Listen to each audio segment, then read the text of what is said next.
Alors je ne sais pas si vous reconnaissez cette hymne, c'est l'hymne de l'Euro 2020, toujours qui aura lieu en 2021 à cause du retard dû au Covid. Bon, on verra si ça nous réserve aussi, on en gardera un bon souvenir. En tout cas, on en parle tout de suite avec Philippe Bilger, Caroline Pilastre et Jean Dorido justement. Le premier débat des vraies voix. Est-ce que les Bleus sont les favoris pour l'Euro 2020 qui a lieu dans un mois? On va parler de cette liste des 26 joueurs qui sera dévoilée ce soir par Didier Deschamps sur TF1 et sur M6. Vous votez sur le Twitter de Sud Radio et vous nous appelez 0826 300 300. On accueille notre auditeur Kamel. Bonjour à vous. Oui, bonjour. Bienvenue sur Sud Radio, auditeur Sud Radio, fan de football. Vous nous appelez de Thiers. Tout à fait. Alors, deux questions d'abord. Les Bleus favoris, champions du monde déjà. Est-ce qu'ils peuvent être champions d'Europe en plus? C'est les favoris pour vous? Oui, pour moi, ils sont favoris. Ils ont confirmé après le mondial de belles performances. Et aujourd'hui, quand on regarde l'ensemble des joueurs et la composition de cette équipe, puis à cela s'ajoute un coach Didier Deschamps qui est au top. Oui, ils sont favoris. Pour vous, en tout cas, on est parmi les meilleurs. Ça soulève une autre question, en tout cas. On était déjà parmi les meilleurs du monde, puisqu'on est champion du monde. Est-ce qu'en plus, on doit être encore meilleur en rappelant Karim Benzema? Il semblerait que ce soit bien parti d'après le journal L'Équipe et le Parisien. On verra ça ce soir. Et vous? Oui, alors moi j'y croyais pas. Je trouve que Didier Deschamps fait preuve d'un certain courage, parce que on va voir. On peut avoir une surprise. Dans l'hypothèse où ça se fait, on peut considérer que c'est assez courageux de sa part, parce qu'il aurait pu rester dans la lignée de ce qu'il a fait. La victoire en Coupe du Monde lui a donné raison. En tout cas, il n'a pas eu besoin de Karim Benzema, qui était déjà un des meilleurs attaquants du monde à la Coupe du Monde. On a gagné. C'est ça, c'est pas qu'il a eu raison de ne pas le convoquer, c'est qu'il a eu raison de choisir ceux qu'il a choisis. Parce que ça lui a permis d'aller au bout. C'est ça. Voilà. Et là, c'est encore mieux, en tout cas, si on le rappelle, d'après vous, Kamel. Tiens, restez avec nous. Philippe Bilger. Alors, en gros, je suis d'accord avec Kamel, mais je vais faire des comparaisons qui vont vous apparaître peut-être choquantes.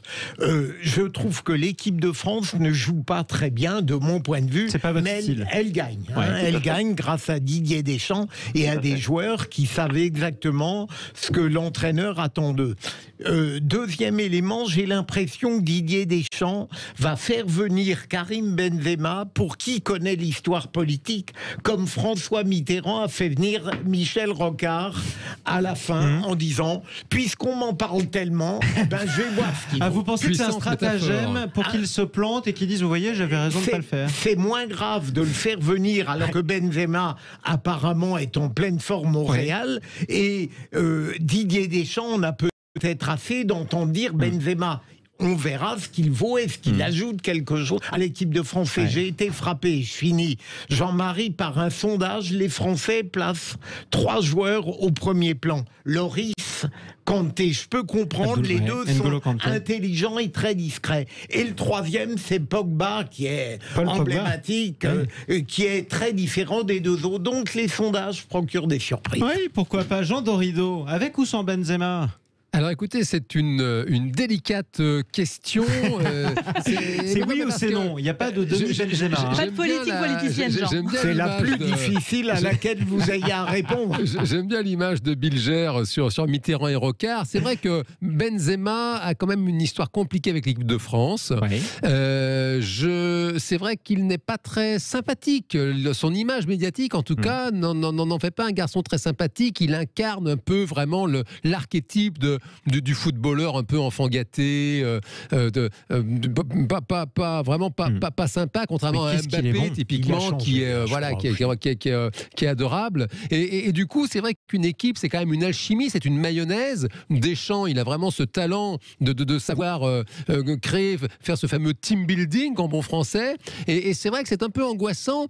Benzema, qui a une personnalité forte, de le faire venir dans cette équipe de France, qui est quand même un équilibre délicat. Je trouve ça plus angoissant que rassurant, donc j'aurais tendance, je me lance, à dire plutôt sans Benzema pour cet Euro 2020 qui se jouera en 21. Réponse ce soir sur TF1 et sur M6. avec Didier Deschamps qui annoncera la liste des 26. Sans Benzema pour vous, Caroline ? En tant que grande spécialiste du foot, je vais vous répondre, messieurs, mon avis compte. Si Benzema a évolué, qu'il a mûri, c'est normal de lui laisser une seconde chance. Donc oui, je pense avec Benzema, parce que c'est un excellent joueur, on peut faire table rase du passé. Après, la France est favorite dans cette Euro. Elle est championne du monde. Et ça sera un Euro ouvert. Malgré tout, le foot n'est pas une science exacte, comme on le sait tous. Et j'espère qu'on ne va pas réitérer 2016, parce que ça serait une catastrophe psychologiquement pour nous tous. Donc véritablement, je souhaite, même si les favoris... Vous avez besoin de nous rappeler ce souvenir de l'Euro 2016 qui avait lieu en France. Sud Radio l'avait suivi et on perd en finale chez nous contre le Portugal. D'ailleurs, les Portugais, on les retrouvera pendant la phase de poule, justement au tout début de l'Euro. Revanche ou pas? Ils sont en bonne position aussi, les Italiens, les Espagnols, les Portugais sont favoris aussi. Et puis, pardon, sur 2016, les Portugais étaient tellement heureux de remporter ce trophée qu'ils n'avaient jamais remporté, que ça valait bien, malgré tout, une défaite en finale. Oui, enfin, on ne peut pas faire plaisir à tous les adversaires. On n'est pas fait pour faire plaisir à tout le monde, et se priver quand même. Kamel, vous êtes toujours avec nous ou pas ? Oui, tout à fait. Au 0826 300 300. Alors, bon, Philippe Bilger aime la politique, il nous parlait de Mitterrand et Rocard. On peut faire une autre comparaison sur le cas Benzema. On a été champion du monde en 98 sans Eric Cantona, le bad boy de l'époque, un petit peu plus vieux, certes, plutôt à la fin de sa carrière, mais ça avait fait une petite polémique et Aimé Jacquet n'en voulait pas. Oui, c'est vrai. Benzema était très équilibré à côté. Ah oui, dans un autre genre. Mais Kamel, vous en pensez quoi? C'est vrai ce que dit Jean. Est-ce qu'il faut ramener un fort Angol qui a parfois la réputation? Ce que je pense, c'est que Benzema, en fait, c'est vrai qu'on en a entendu parler dans les médias, mais quand on regarde sur le terrain, c'est un joueur qui est quand même très collectif, altruiste. Et il joue pour les autres. Il a joué pour Ronaldo, quand il jouait au Real avec lui. Et quand on regarde son jeu, c'est un jeu juste, intelligent. Je crois qu'il apporte au collectif. Après, en dehors du terrain, après, mais c'est toujours le risque. L'alchimie. Après, c'est l'alchimie, c'est ça. C'est pas un ensemble d'individualités.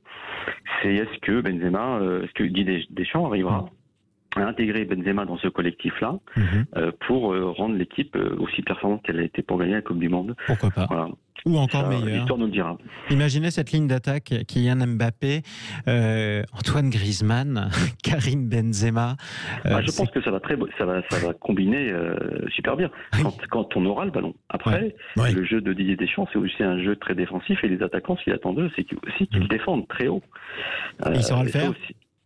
Je crois, parce que, comme je le disais tout à l'heure, il joue pour le collectif, il va courir, il va presser.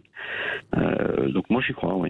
En deux mots, ce qui serait amusant, c'est qu'il refuse la sélection. Ce serait drôle, la boucle serait bouclée. Si surprenant, le connaissant. Je crois qu'il aura une petite essai de revanche. Renseigné auprès de Zidane. Pourquoi pas, écoutez, il a vu quand même tous ses camarades qu'il connaît d'ailleurs. Il joue avec Raphaël Varane au Real de Madrid, qui est revenu champion du monde. Il les a vus faire la fête, gagner un Euro, c'est quand même formidable aussi. On sent que vous ne l'aimez pas, Jean. Non, mais je ne le connais pas, ce garçon, donc j'ai rien contre lui. Donc vous ne l'aimez pas parce que vous ne le connaissez pas. L'image qui ressort de lui à travers les médias, sans être en plus un fanatique de football. Donc moi, j'ai pas, contrairement à Kamel, si vous voulez, j'ai pas cette tendresse que je comprends que l'on peut éprouver quand on voit le garçon jouer en club. Moi, je le vois. Je ne le vois que dans ses sorties médiatiques, en fin de compte, ce garçon, et je le vois aussi dans les publicités qu'il fait, puisque les footballeurs sont des encarts publicitaires à eux tout seuls maintenant. C'est pas le seul pour le coup. Et non, ce n'est pas le seul. Maintenant, c'est vrai que l'image, contrairement à d'autres, encore une fois, il y a Mbappé. Vous avez parlé d'N'Golo Kanté. Vous avez parlé. Il y a plein de garçons très sympathiques qui, quand même, pour le traumatisé de 2006 que je suis, font du bien. Vous voyez, ça fait plaisir d'avoir des footballeurs dont on sent qu'ils sont aussi bien conseillés, ils sont bien coachés en termes de communication. Ils savent être sympas, ils savent avoir le petit mot sympa.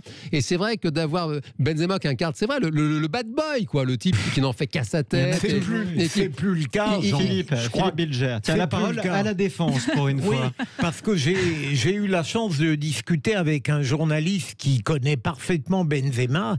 Il paraît que c'est un homme adorable là-bas en Espagne. Et je crois que l'image que vous avez de lui, franchement, elle a changé. je vous décode pour être tout à fait transparent. Je l'avais vu, je me rappelle à l'époque, je crois sur Twitter, pendant la dernière Coupe du Monde, où voilà, il était chez lui et il regardait un match et il commentait de façon vraiment, je trouve, oui, très inélégante, pas sympathique du tout, la performance française. Et j'ai été marqué, voilà, comme tout le monde, on a des images qui nous marquent. Et c'est vrai que là, pour le coup, pour regarder une image sportive, pour gagner ma sympathie, c'est vrai qu'il démarre de fond de cours. Maintenant, je suis prêt à... On verra. Je vous demandez que vous laissez reconquérir. Après, moi, j'ai pas beaucoup d'appréciation aussi comme Jean, parce que je le trouve très arrogant. Mais comme je disais, peut-être qu'il a mûri, donc peut-être qu'il a 32 ans. C'est ça, donc c'est plus un gamin. De toute façon, on sait très bien quel est votre joueur préféré. Ma chère Caroline Pilas, vous êtes autour de cette table dans Les Vraies Voix, la seule vraie voix de France à avoir rencontré Dieu ou presque Lionel Messi. Exactement. Lorsque vous faisiez une opération de promotion pour les lunettes Orcam. Donc de toute façon, donc évidemment, c'est mon chouchou Lionel Messi. Benzema ou pas Benzema, vous vous en fichez. Non, mais même sans ça. En toute objectivité, c'est un bon joueur et il faut peut-être faire la part des choses entre sa personnalité et le joueur sur le terrain si on veut gagner, ramener la coupe à la maison. On verra ce soir. Ce sera peut-être le mot de la fin. Tiens, Philippe Bilger, pour résumer, pourquoi attend-on des footballeurs que ce soit des gendres idéaux? D'abord, ils l'ont jamais été. On a tort, parce qu'on les surestime.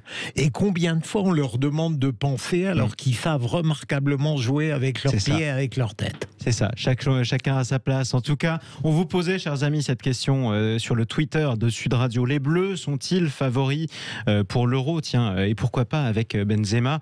Pour l'instant, vous êtes assez nombreux à voter. On sent quand même que c'est l'actualité du moment. Et vous répondez non à 64% d'entre vous. Mais ils l'aiment pas. Alors peut-être, mais avec ou sans Benzema, c'est vrai que c'est pas très français de gagner quand on est favori. En général, c'est déjà arrivé. Allez, tout de suite, le deuxième débat des vraies voix. Merci à vous, Kamel, de nous avoir appelé au 0826 300 300. À bientôt. De Poitiers, bon Euro. Si on vous retrouve pas d'ici là, en tout cas, mon cher Kamel, passez une belle soirée.